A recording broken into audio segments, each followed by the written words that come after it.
తీసి మళ్ళీ తీసుకొచ్చి నా భార్య మేడలో వేస్తే, నా చెల్లెల మేడలో వేస్తే, మా అమ్మ మేడలో వేస్తే, ఈ పాస్టర్ గారు ఇటు నుంచి వస్తున్నాను అనుకునేవు. హల్లెలూయా. అట్నుంచి వస్తేనే నీకు మంచిది, సపోర్ట్లు కొట్టు. హల్లెలూయా.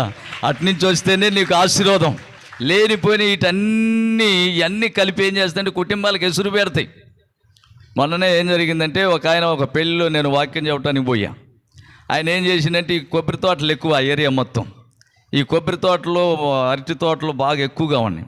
ఈయన ఏం చేసిందంటే ఒరిజినల్ కాదు పెట్టుకుంది, అన్ని డూప్లికేటు 5 ఏళ్ళకి పెట్టిండు. ఇంతలావి అవి కూడా ఉంగరాలు, మెడలో కూడా ఇంతలా గొలుసేసిండు. ఇవన్నీ తిరణాల్లో కొనుక్కొచ్చి పెట్టుకుండంట. పెట్టుకొని ఆ దారినే వస్తుందంట. వాడు అరటి తోటలో నుంచి ఎన్ని రోజుల నుంచి కాపు కాసిండో వాడి చెయ్యి అంతవరకు నరికిండంట. దేవునికి స్తోత్రం కలుగు. అవన్నీ ఒక్కొక్కటి లాక్కుని వాళ్ళకి కాల్చిపోయి దోళీళ్ళు వస్తారు కదా, అందుకని అక్కడికి నరికిండంట. నరికి అస్తం తీసుకొని ఉరుకు పట్టిండంట. అవి